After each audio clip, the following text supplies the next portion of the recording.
Өдөрч таванд өглөөний мэндийг хөргийн нэгдсэн үндэсний байгууллагын сүүлчилтэй тэмцэлтүүд комитетийн 17 дугаар баг хурлын 3 дахь өдөр бол үргэлжилж байна. За өнөөдрийн хувьд бол Монгол Улсын ерөнхийлөгчийн тамийн газраас зохион байгуулж байгаа өндөр түвшний доктортой санхүүжилтийн форум бол ийхүү эхлэж байна. За энэ удаагийн энэхүү форумын хувьд бол яг энэ доктортой санхүүжилтийг бий болгохын тулд талуудын хувьд ямар оролцоон дээр гол бодлогоо баримтлах ёстой гэдэг зүйлийг зарчмын асуудлыг бол ярилцсан. За мөн энэ удаагийн хуралд яг санхүүгийн чиглэлийн болон за эдгээр энэ томоохон төслүүдийн хэрэгжилтийг хариуцж байгаа аж ахуйн нэгжүүд болон эдгээрийн төлөөллүүд бол оролцож байгаа гэдгээр бол онцлогтой байгаа юм. Тэгэхээр энэ доктортой санхүүжилтийг илүү бодиттой болгосноор тухайн хэрэгжиж байгаа бүс нутгийн хувьд дэлхийн хэмжээнд хэрэгжиж байгаа энэ томоохон цөлжилт за бэлчээр ус болон бусад газрын энэ асуудлыг шийдэхэд нэг томоохон гарц гаргалгаа бий болно гэдэг зүйлийг бол талууд бол онцлон хэлж байна. За жишээлбэл үнэн мөнхийн Монгол хөтөлбөр 15 жилийн хугацаанд бол нийтдээ 198 сая америк долларын шинэ хөрөнгө оруулалт бол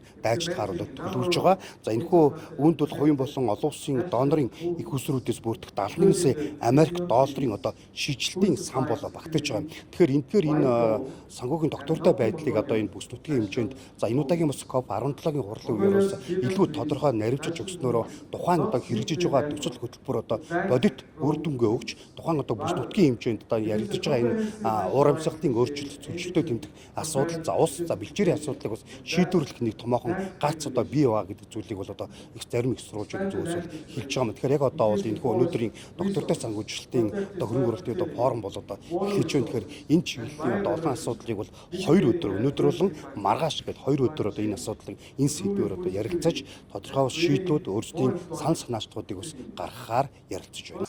Not just a sentiment, it was law. Under the Great Yasa,